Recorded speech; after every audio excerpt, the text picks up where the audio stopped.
Bonjour, je m'appelle Karine Saint-Pierre, je suis physiothérapeute au Centre Filou. Mon rôle au Centre Filou, c'est d'accompagner les accompagnateurs éducatifs à l'école Filou, puis je suis intervenante aussi avec le programme de la garderie Filou.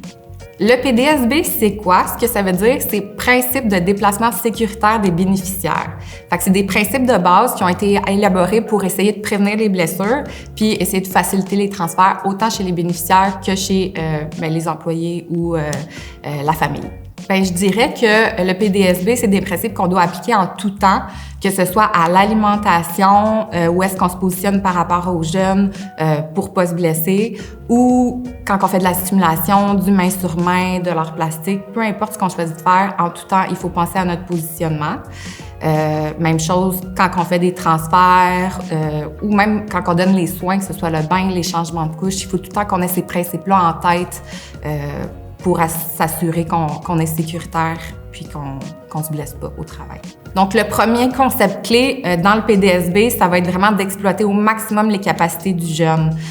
Ça va lui permettre d'être plus autonome, puis ça va lui permettre de participer dans son quotidien aussi, fait qu'on veut encourager ça le plus possible. C'est important d'être présent pour le jeune, mais on veut pas non plus donner un effort qui est trop important pour travailler à la place du jeune. Fait que c'est important de le laisser participer dans chacun de ses transferts, puis dans toutes, finalement, les activités du quotidien, là.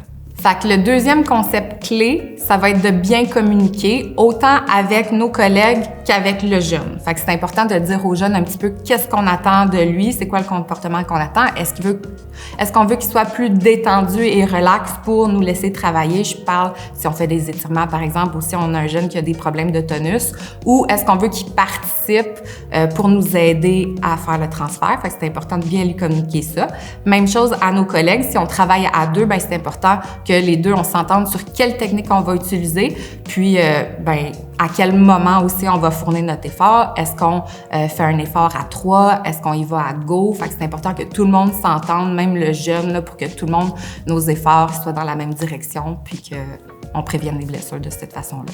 Fait que le troisième concept clé, c'est vraiment de préparer les lieux. Fait que ça va être important qu'on rassemble le matériel au même endroit, qu'on ait tout notre matériel pour effectuer notre soin, par exemple, ou qu'on positionne déjà notre matériel selon où est-ce qu'on veut aller. Ça va nous permettre d'avoir des transferts qui sont plus efficaces, des techniques de travail qui le sont aussi, puis ça va être plus sécuritaire de cette façon-là. Au niveau de l'environnement aussi, c'est important que l'environnement soit sécuritaire. Fait qu'on veut un environnement qui est dégagé, qui est éclairé. C'est possible aussi, si on a des ajustements à faire au niveau du matériel, de les faire à l'avance. Fait qu'on peut déjà basculer notre fauteuil, par exemple. On peut aussi ajuster la hauteur du lit si on a besoin. Au niveau du positionnement du dos, on veut garder le dos le plus possible en position neutre. Qu'est-ce que je veux dire par là? On veut éviter les extrêmes de mouvement, donc un dos qui est trop rond ou trop arqué. On veut vraiment la position milieu. Comme ça, si j'ai besoin de travailler à différentes hauteurs, je vais vraiment venir fléchir au niveau des hanches et des genoux, comme ça, en gardant cette position-là, au lieu de travailler avec mon dos, par exemple. C'est important aussi de garder les épaules en ligne avec le bassin le plus possible pour éviter de travailler avec des torsions. Si c'est pas possible, c'est possible de travailler, par exemple, avec des petits bancs à roulettes pour se mettre à la bonne hauteur si on travaille avec un jeune, par exemple, au fauteuil roulant ou si on travaille avec des plus petits. Donc, c'est possible d'utiliser des positions alternatives lorsque se pencher ou s'asseoir sur le petit banc, c'est pas suffisant. On peut travailler soit à genoux ou en position chevalier. Fait que la position chevalier, c'est une position semi à genoux. Fait qu'on a une jambe qui est au sol, le genou qui est au sol, puis l'autre jambe qui est le pied au sol, si on veut. Comme ça, on allait se relever. On peut travailler dans cette position-là. Comme ça nous permet d'être bien positionné, même si on a besoin de travailler au sol, par exemple, ou de travailler dans cette position-là de façon prolongée.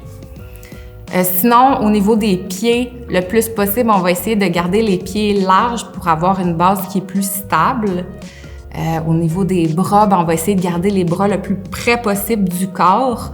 Fait que si j'ai à à soulever quelque chose de lourd. Là. Je veux vraiment garder la charge le plus près possible de moi, éviter de travailler avec les bras allongés puis travailler loin de soi. Là. Ça peut être... ça met notre dos plus à risque. Dans le fond, on est plus à risque de se blesser sur le long terme.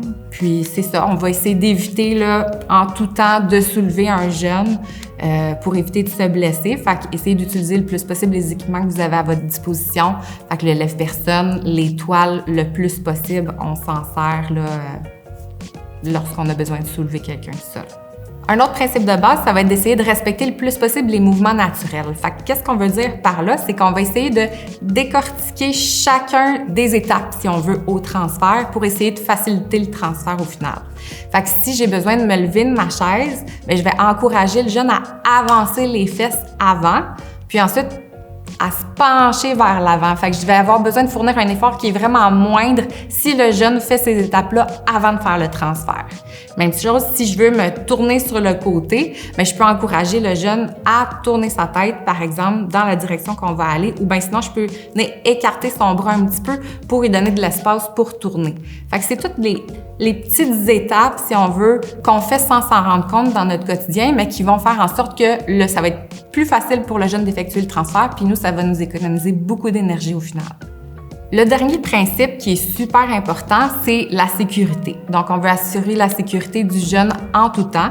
Fait qu'à chaque étape du transfert ou du déplacement, ben, il faut se questionner, est-ce que mon matériel y est sécuritaire? Fait que est-ce que j'ai fait ma vérification au niveau de ma toile, de mon lève-personne? Est-ce qu'ils sont sécuritaires à être utilisés?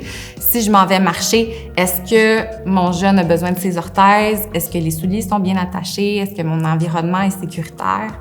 Même chose lorsque je me déplace avec le fauteuil roulant, bien, il faut toujours que je vérifie que mon jeune a sa ceinture pelvienne, est-ce qu'il a besoin de son plastron, est-ce que j'ai monté ma ridelle. Fait que c'est toujours des questions qu'on doit avoir derrière la tête pour être sûr qu'il n'y arrive pas d'accident. Donc, à court terme, les bénéfices pour la personne qui les met en pratique, c'est vraiment de diminuer les inconforts ou les douleurs dans le quotidien. Sinon aussi, c'est diminuer la fatigue en fin de journée. Puis ça rend aussi le quotidien et des intervenants et des jeunes beaucoup plus agréable. Puis à long terme, pour les intervenants, c'est vraiment de diminuer les risques de blessures. Pour les personnes qui reçoivent les soins, le PDSB, ça va leur permettre d'avoir des transferts qui sont beaucoup plus sécuritaires et confortables. Sinon, ça permet d'éviter aussi les accidents. Puis ça leur permet aussi de participer beaucoup plus dans leur quotidien, puis de développer leur habileté. Donc, au Centre Filou, on a beaucoup d'outils pour essayer de respecter le plus possible les principes de PDSB. Donc, premièrement, on peut utiliser des petits bancs à roulettes. Fait que les bancs à roulettes sont mobiles puis sont ajustables. Fait qu'on peut ajuster notre hauteur de travail. On a des tables ajustables aussi. Donc, si c'est possible des fois de sortir le jeune de son fauteuil roulant puis de l'asseoir dans une chaise, bien, c'est possible de l'installer devant une table pour qu'il puisse travailler puis pour que nous aussi, on puisse l'aider à travailler plus facilement. Sinon, les lève-personnes et les toiles aussi qui sont accessibles au centre. On a des lève-personnes sur rail avec des ponts là, dans différentes pièces. Puis quand c'est pas accessible, bien, il y a des lève-personnes mobiles au sol qu'on peut utiliser dans n'importe quelle pièce finalement au Centre Filou. Donc, on a des piquets aussi pour faciliter les retournements au lit ou les déplacements au sol.